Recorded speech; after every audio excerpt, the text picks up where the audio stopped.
Bienvenidos, les habla Antonio Bello Lozano Márquez y dando continuidad a los videos que hemos venido publicando sobre razonamiento probatorio, hoy vamos a hablar de entidades como son las máximas de experiencia. ¿Por qué tomamos en cuenta estas situaciones? Porque el razonamiento probatorio no es otra cosa sino un encadenamiento de varios argumentos. Y cuando hablamos de encadenamiento de varios argumentos, tenemos que hablar de diferentes piezas, de diferentes elementos. Esos elementos, entre otros, son las máximas de experiencia, son las presunciones y son los indicios. ¿Por qué escogimos este tema en particular?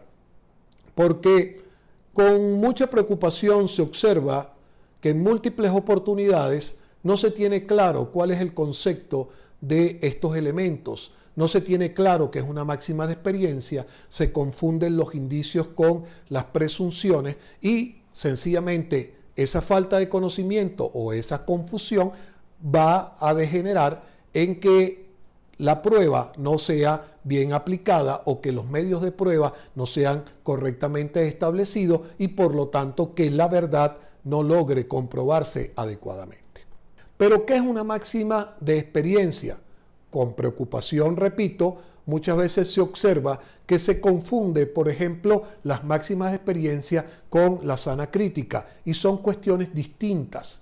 La sana crítica no es otra cosa sino el uso de la razón, el uso de la lógica para decidir un aspecto o como sistema de valoración de prueba. En cambio, las máximas de experiencia es el conocimiento privado del juez que le va a permitir resolver un asunto aplicando ese conocimiento privado.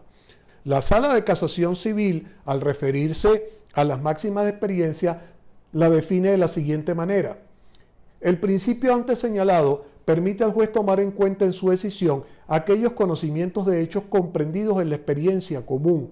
Esto es, que el juzgador, como cualquier otra persona, tiene la facultad de servirse de sus propios conocimientos, de su ciencia privada, como se le llama, que no es de él en particular, sino que es en general de todos los individuos con uso de razón y en posesión de un determinado grado de cultura, a objeto de que se puedan integrar con tales conocimientos de la experiencia común aquellas normas jurídicas adecuadas en el caso para resolver la controversia particular que le ha sido sometida a su conocimiento.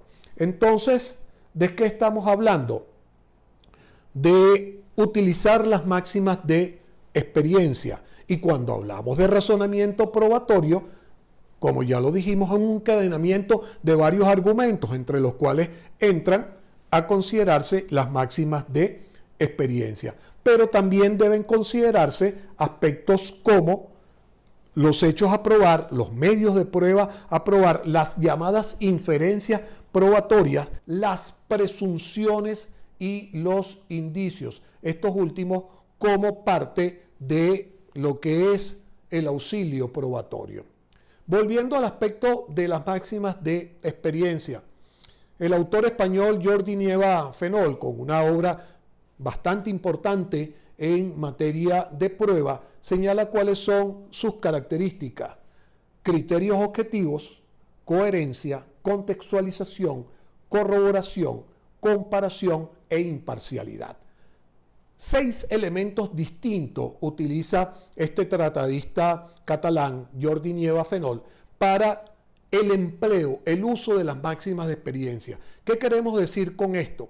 Que sencillamente el juez no va a resolver alegando una máxima de experiencia. Dice, en mi concepto, en mi criterio, esto es así porque yo lo he vivido, yo lo he experimentado y por lo tanto esta es la razón justa, es la solución ideal para el problema. No, debe, según lo establece Nieva Fenol, y con lo cual estamos de acuerdo, debe ser criterios objetivos, es decir, que el asunto esté plenamente determinado, que haya una coherencia, que tenga un sentido lógico, que haya una contextualización, es decir, ubicarla en términos de tiempo y espacio. No es lo mismo lo que pasó antes de la pandemia a lo que sucede antes y después de la pandemia, a corroborar esa situación, a comparar esa situación con otras situaciones, con otros elementos que puedan estar presentes y que siempre lo vea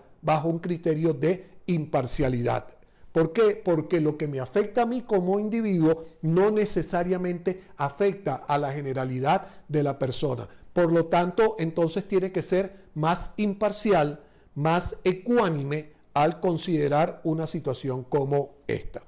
Por su parte, la profesora Carmen Vázquez de la Universidad de Girona establece los requerimientos para la utilización de las máximas de experiencia y en ese sentido señala expresar los motivos, es decir, justificar el uso de las máximas de experiencia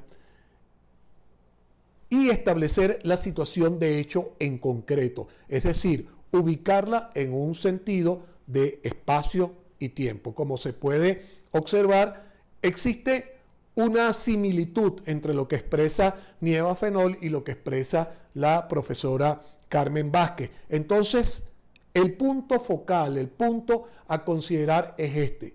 ¿Se deben utilizar las máximas de experiencia? Sí, por supuesto. Pero, ¿cómo se deben utilizar? Empleando medios objetivos, elementos objetivos como estos que hemos señalado y que la doctrina ha venido considerando. Gracias por su atención.